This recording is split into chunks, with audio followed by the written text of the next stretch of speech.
Hello everybody. It's been a bit of a while since I last made a video, but that's because I'm no longer signing on at the job centre, so I don't get the opportunity to come out here very often, but I made a point of doing it today. Apologies if this is a bit blurry. I'm trying out the other picture mode on the camera because the first video I made on it was a bit blurry, and I'm just wondering if switching it to macro mode will make it a bit better, because it is pretty close. I mean, there's probably less than a foot between me and the camera because it's just sitting on top of the dashboard. But anyway, a few things have happened since I last spoke to you.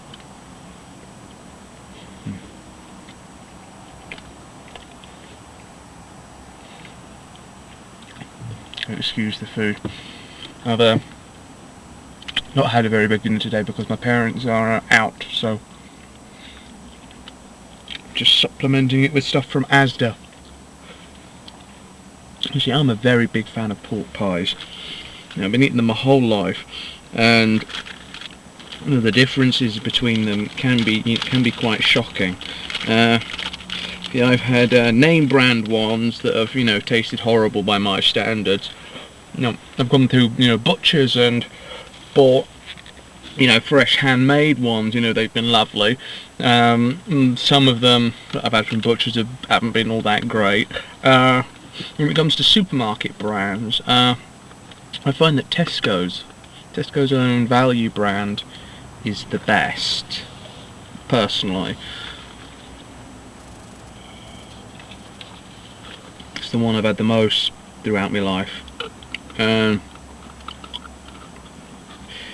And it's sort of like the yardstick by what I measure other pork pies by. I mean, this one's an Asda Smart Price one. It's at the same sort of level as the Tesco one, being their value own brand. But this, even by looking at it, you can tell it's not up to the same standard. It's like kind of deflated and a bit deformed looking, whereas the Tesco ones are, pretty much always perfect.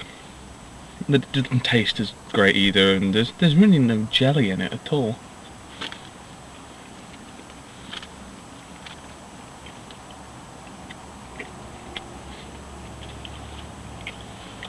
I decided to buy one of these because it's been a very long time since I've had an Asda Smart Price one. I couldn't remember what they were like, but now I remember why it's been such a long time since I've had one, because they're not particularly great at all.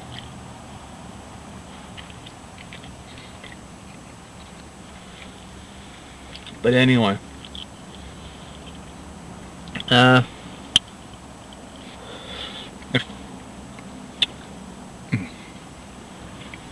got a letter last Friday from the people who were assessing my personal independence payment eligibility. So I have been awarded the personal independence payment.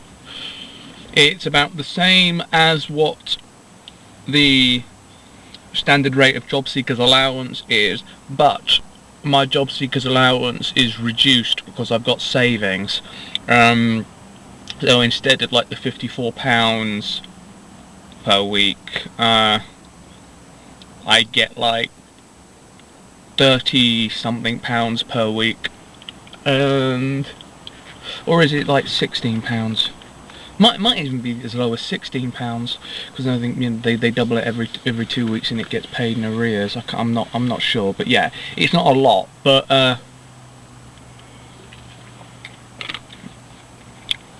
they don't deduct anything off of the personal independence payment, so I get the £54 per week.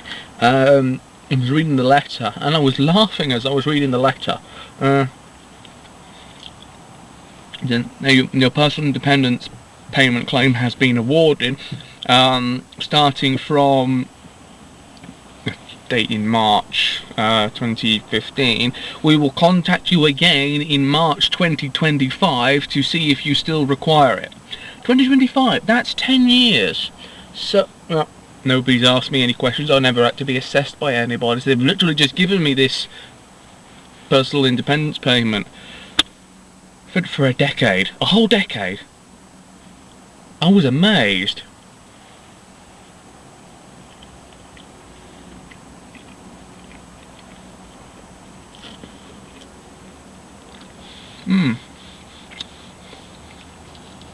So yeah, quite a result on that.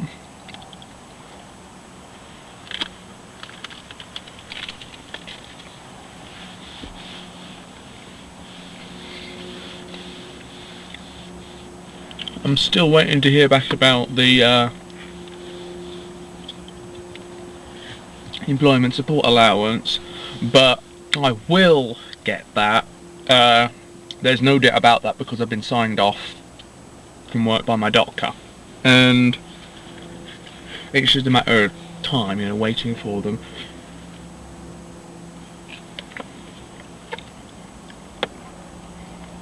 They need to determine what type I need. Well, not type necessarily, but what group they put me in, because there's two separate groups. There's the group of people that just straight up can't work. And there's the group that can work provided they have support, and depending on which one you get, determines what you have to do. Now, for both of them, you have to go in for meetings and stuff. I think that for the people who can't work, there's some sort of group meeting where it's more. I think it's. I would hate to say the terms are unemployable, anonymous, but I suppose it could be like something like that, so a group therapy type thing. And the other one, you go to meetings one-to-one, I think, and it's all about finding out about your needs and what you need to, help you get and stay employed. So it just depends which one of those two groups they feel I fall into. It's probably going to be the latter, but we'll see. I don't expect to get signed off of work permanently or anything.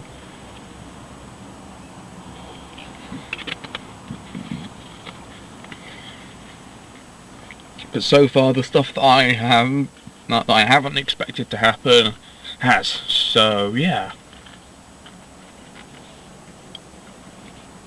Just waiting for that, and that's it on the whole benefits and diagnosis thing. I've not done it. There's nothing else has happened with regards to support post-diagnosis, so I'm not, I don't have a psychologist or anything. I haven't been able to talk to a doctor properly about my depression, so I don't know what's going on with that. It kind of depends on the doctor, I think. Some doctors can be quite dismissive of it. My doctor said, if you're not, cutting yourself or contemplating suicide all the time, then it's not serious enough. The thing is, you find a sympathetic / understanding doctor to talk about these things with. I mean, hell, my requests for assistance in getting a diagnosis fell on deaf ears for 2012, 2013, 2014, 3 years, almost 4. So, yeah. Really, you just need to find someone who's, willing to listen and be open-minded about it.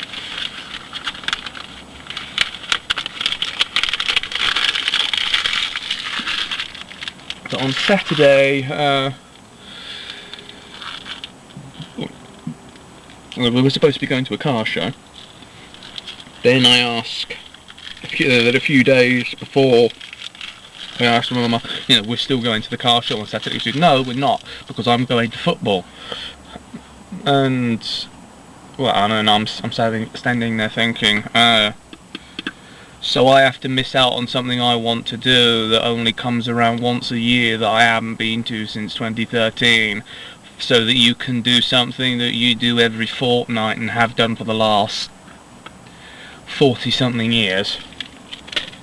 So yeah, I was kind of pissed off about that. But then like the day before, she said, you know, if we get up early and go down there, we can spend 2 hours there and then go on to Swindon. I mean, 2 hours isn't really a lot. We spent a hell of a lot more time there the last time we went, but you know, it's better than nothing. So we went down there, saw some of the cars that I particularly wanted to see, which was good.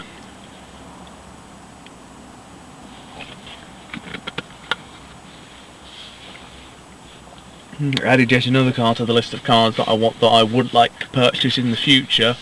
We're looking at the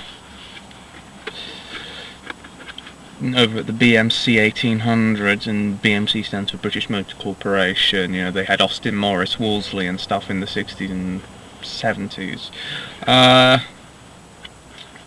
And you know, it was all just a line of 1800 series and maybe one Wolseley 6, which had a 2.2 litre 6-cylinder. And yeah, you know, they're all very nice cars. I mean, you know, they're just, at the time, you know, they were basic run-of-the-mill family saloons. You know, there wasn't anything particularly special about them. But you know, I'm not really the kind of guy who tends to go for, you know, special things. You know, like I mean, apart from this car, obviously. You know, whether or not I'm just, you know, happy with, you know, regular run-of-the-mill classic cars. You know, and they were saying, you know, they really need to get the younger generation interested in, because most of the people who own classic cars are people who either owned them at the time or grew up with parents or other relatives who had them, and you know, they're getting on a bit, and once they die, if you know, they need to find someone to, you know, keep the flame alive, if you like. It's like, you know, trying to find an apprentice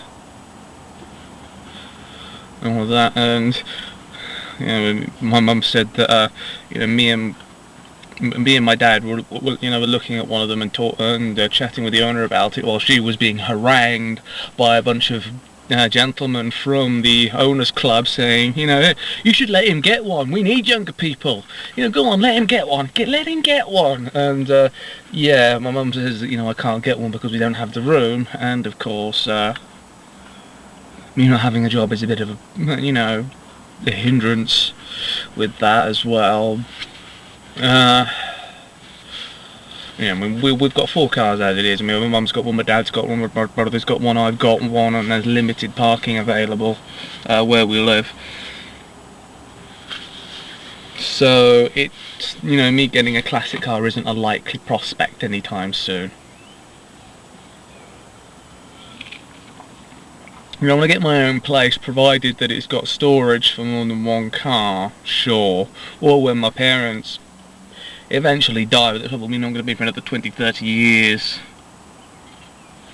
I think my parents are in their 50s now. So, yeah, I mean, hell, it could be 40 years before they die.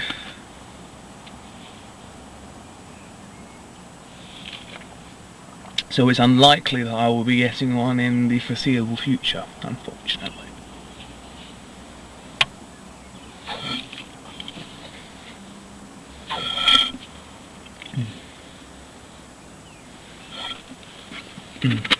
There was this one particular car there.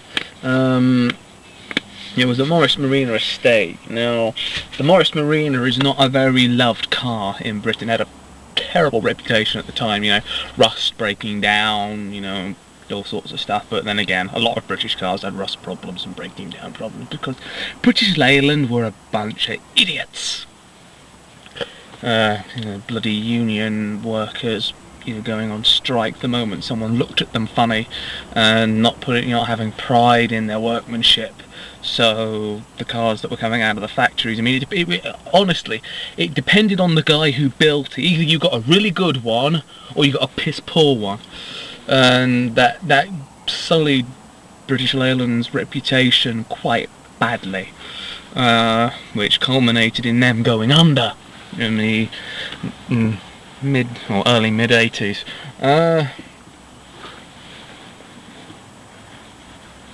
But anyway, this Marina estate, it wasn't a normal Marina estate. To look at it, you think someone younger had gotten it and they'd customised it. But, we were talking to the owner, and he said that he bought it from the original owner a few years ago. And this guy was a BBC executive in the late, 70s, 80s.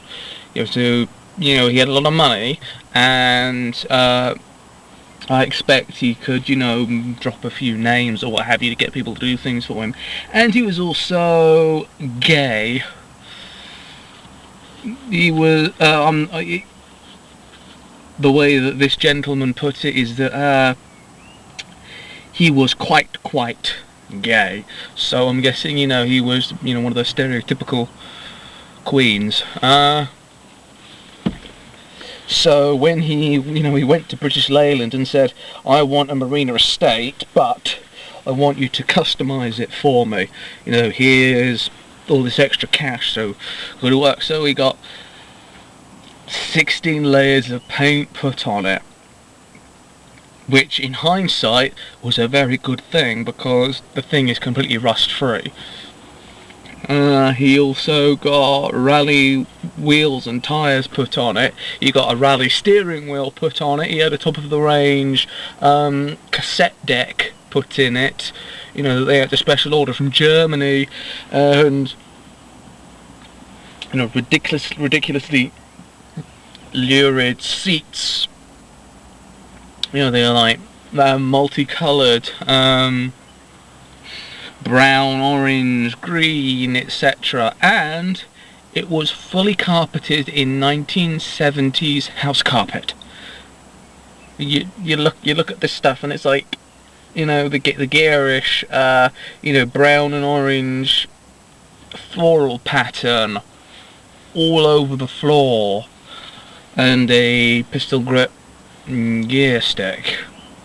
Like, bloody hell, this thing, it was garish, but it was a special kind of garish, where it was one of those unique cars that would fetch a hell of a lot of money if it was sold at auction. The guy said that he was offered $6,000 for it a few months ago, and this is a 30-something-year-old car. 35-year-old car, I think, 35, 36?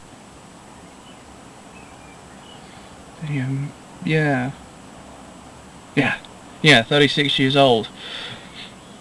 And, I was sitting and looking at it, and he pulls the keys out of his pocket and says, do you want to take it for a spin?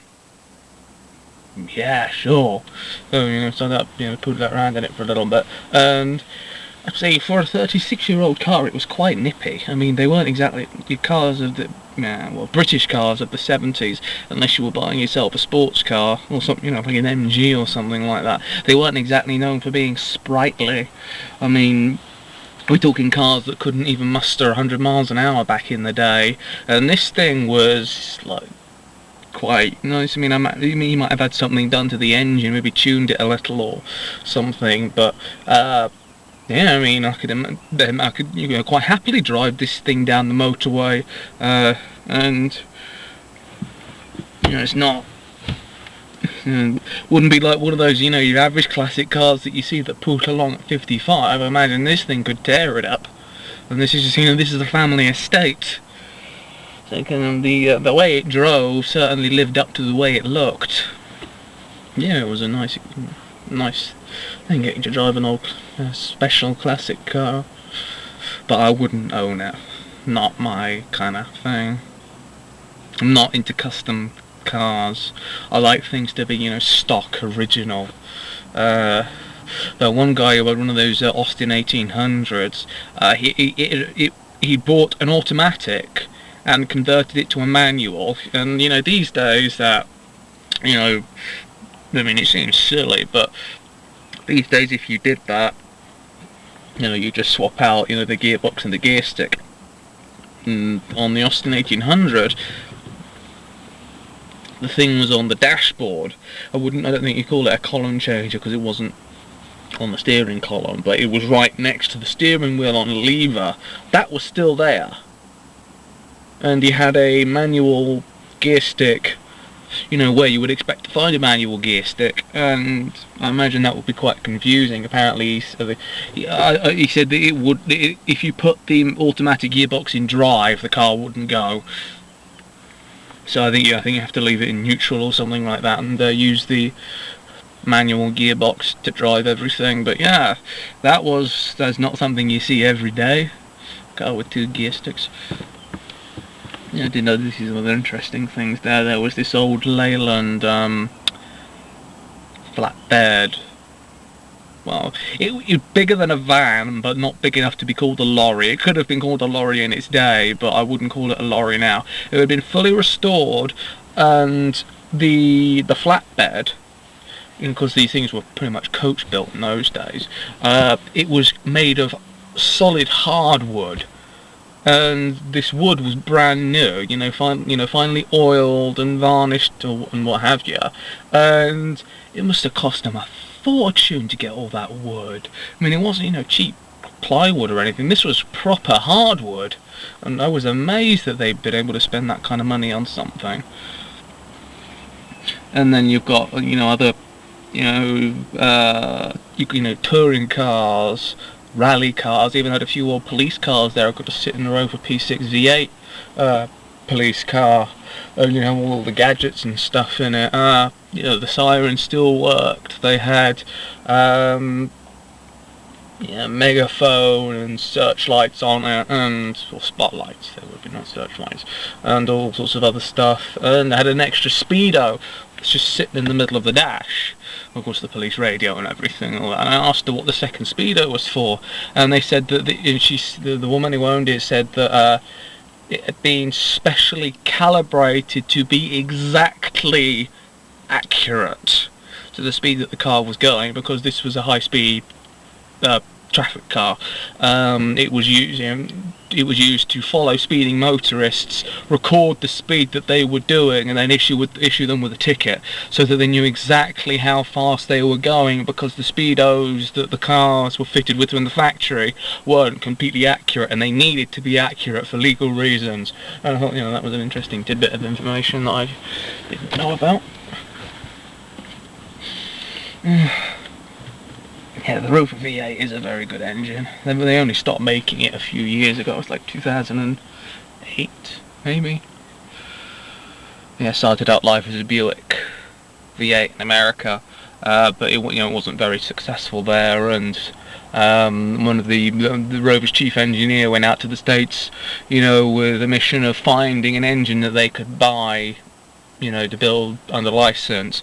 And his journey had been pretty much unfruitful, because all the American engines that he'd looked at weren't refined enough for British cars. Because cars over here are a lot different to how they are in America. We have a different ethos when it comes to cars. America is like the Americans like cruising cars, whereas our cars, we don't tend to cruise in them very much. Therefore, running around town and the occasional motorway jaunt and so on. But he went to a boatyard with a friend that he was spending some time with over there, and they just happened to see a boat that had been laid up, and there was a rusting engine inside it. It wasn't exactly rusting because it was made of aluminium, but he just saw this engine, which was the Buick V8, had an aluminium block, which was very, very unusual for the time, and we had a look at the engine, got a general idea of how it worked, the sort of performance and stuff. He went to Buick, or General Motors as it was, ask for the the schematics and the details of this engine, because he'd taken a fancy to it, and he thought, this is perfect, I'll take this home. All because he just happened to see it in a rusty old boat. That's history, I suppose. We took it back, they put it in the Rover P5B. B for Buick, and it became one of the most successful engines that the British car industry had ever made. Of course, they modified it a bit to be more suitable for what they intended it for, but yeah, you know, that thing's been the Rover V8 used to be in TVRs, and that was a British sports car brand. If you don't know anything about it, you know, it's been in the Land Rovers. It had been in all of the big Rovers. You know, the P5B, the P6, the SD1. Then after the SD1, they switched over to front-wheel drive, so they couldn't use it anymore. And then when they built the Rover 75, they decided to go for the Ford Modular V8. I've got no idea why, when they could have just used the Rover V8.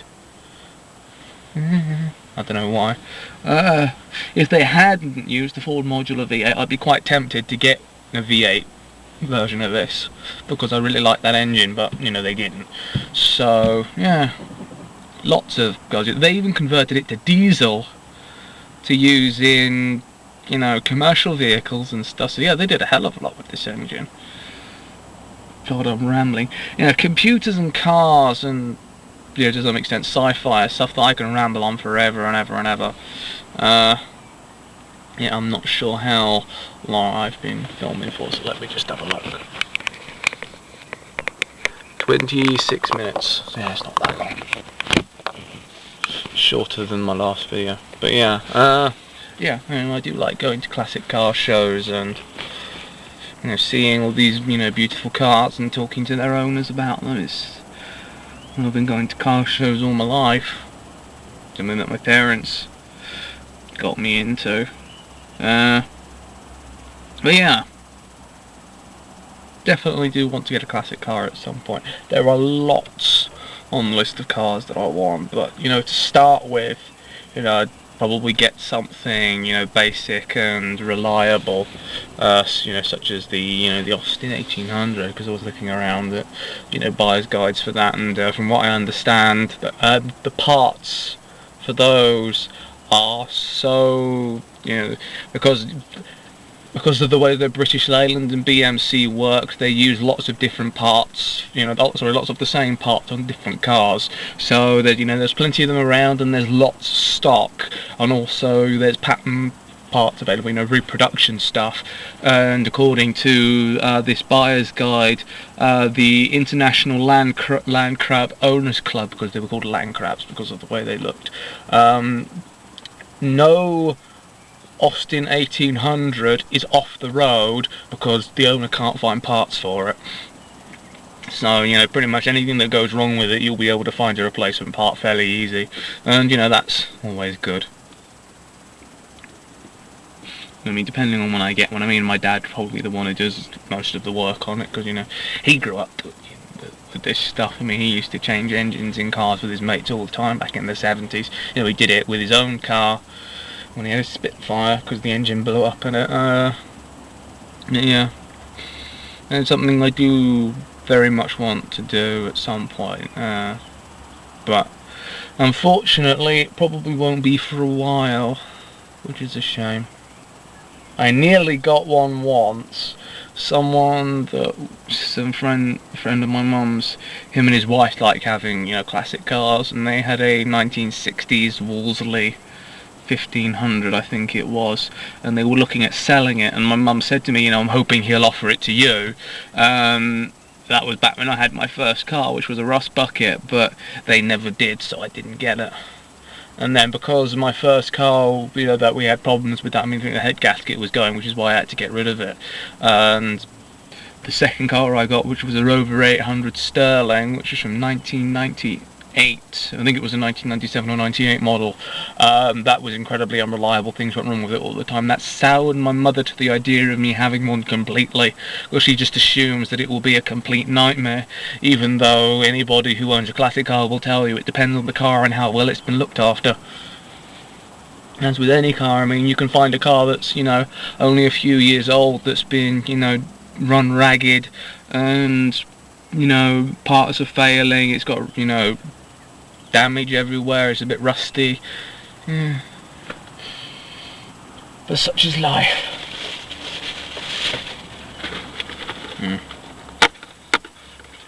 Yeah, I'm disappointed that I won't be able to get one for a while.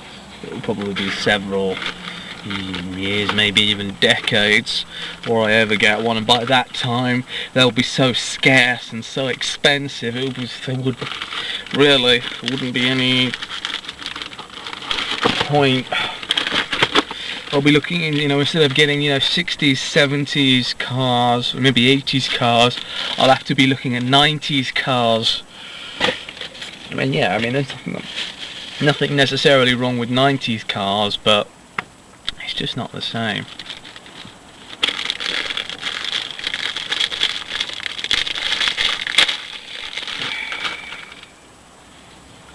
Nutella and breadsticks, comfort food of champions. Have you tried Nutella on crumpets? No, I have not. Not the sort of thing I'd want to put on a crumpet, to be honest. One of the ones I saw that they said, have you tried Nutella on bananas? Ugh, I'm not a fan of bananas. How odd. I suppose you just kind of make a hole in this and that's it, really. Yeah. I've not had this kind of... well, I hadn't had it in years, but last time I went up to Asda I bought a jar of Asda's own brand Nutella rip-off and some breadsticks. But yeah, I've not up and before then I'd not had any Nutella or Nutella derivative in a long time. It's not the sort of thing my mother would really buy for us, because it's a bit on the expensive side and it's kind of frivolous. But of course now I've got my own money, I can buy whatever I like. Well, I would like to be able to buy whatever I like, but yeah. Again, mother does not approve of me spending. Even when I was working, I'd say I want to buy. When I wanted to upgrade my computer, I worked out that it would cost me less than half a month. Less than half of my monthly wages. And like, no, you can't afford it, even though it was less than half of my monthly paycheck. It's like, what? I really don't get it. Yeah, my mother's very tight with money. She doesn't tend to spend a lot on stuff. So she kind of applies that to me as well. So yeah, which is endlessly annoying. I used to ask, can I buy this? Can I buy that? To spend ages convincing her, but she still saying no. But eventually, I just decided to go for the age-old method of do it anyway and beg for forgiveness later. She gets pissed off with me for a while, but that subsides, and I've still got what I want.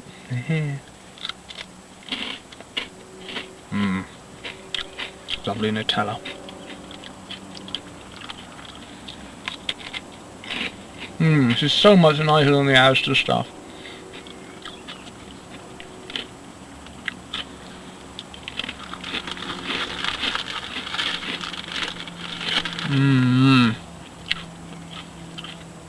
You can taste the hazelnut more in this.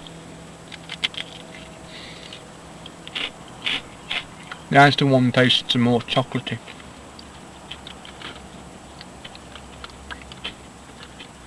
So yeah, this stuff is instead of cigars today.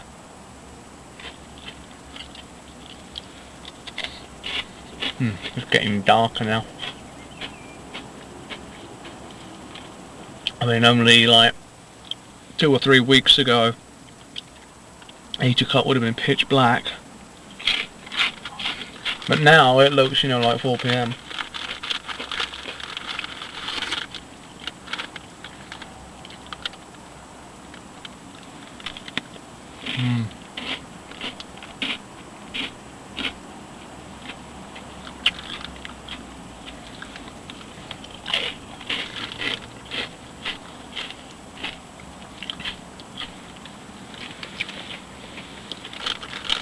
So I managed to win a fairly cheap laptop on eBay, and you know this is I haven't got, hasn't arrived yet because I only won the auction on Sunday.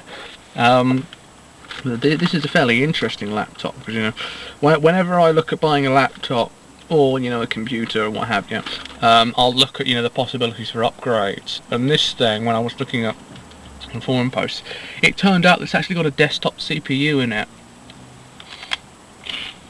which opens up the upgrade possibilities no end. I mean, it comes with a single core CPU, and from what people have, you know, been experimenting with, the fastest CPU that they were able to get in it was a 2.6 gigahertz dual core.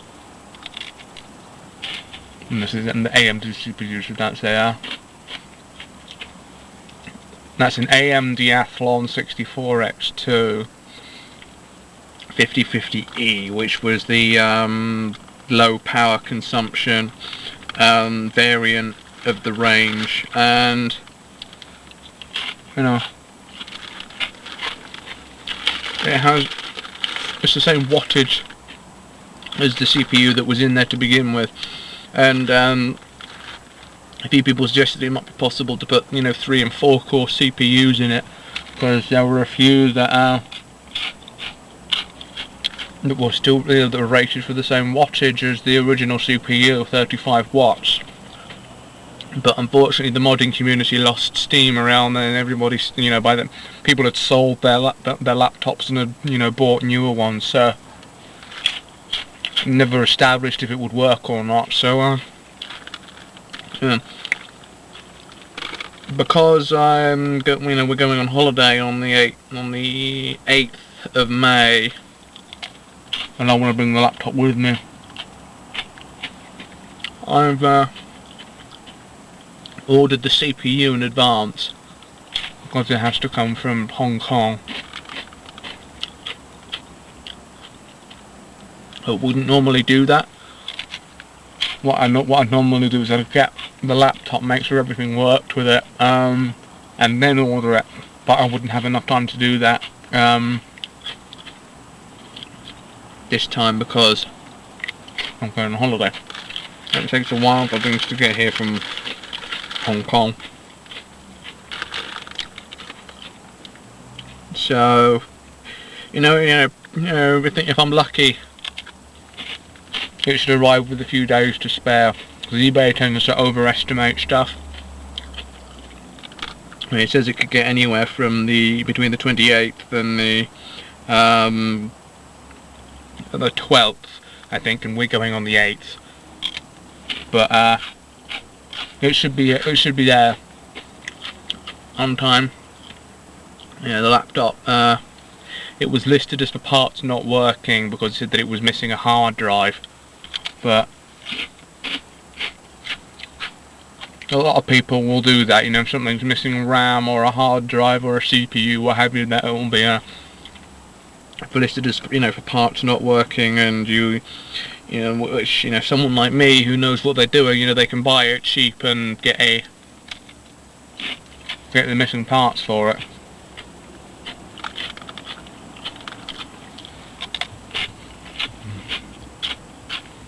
And also, according to Crucial, the company who, you know, easy for people to buy RAM from, because they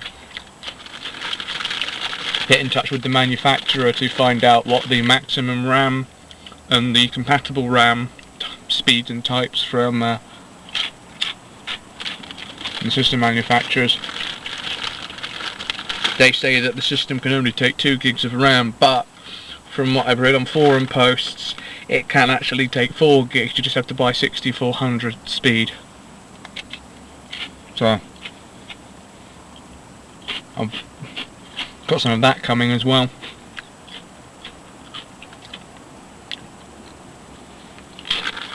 So hopefully when it arrives, I can I'll probably get the RAM before the laptop itself arrives. So hopefully I'll just be able to put in one of my spare hard drives and everything will work. I will not be a happy bunny if it arrives and it doesn't work, because that would have been 28 quid wasted. I mean, it's still cheaper than the last laptop I bought, so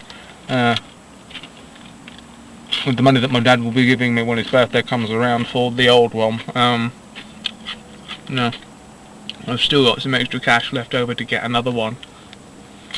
No.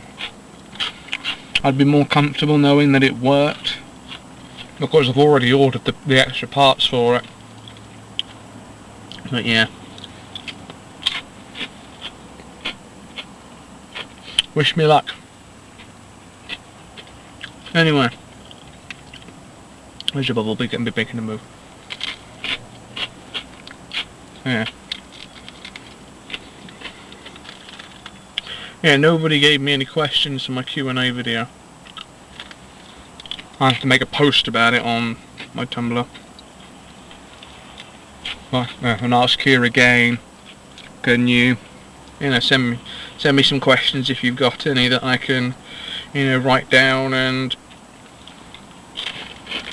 answer for my next video.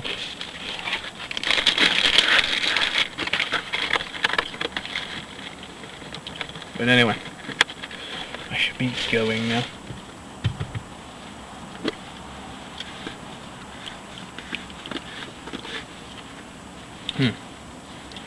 Be seeing you.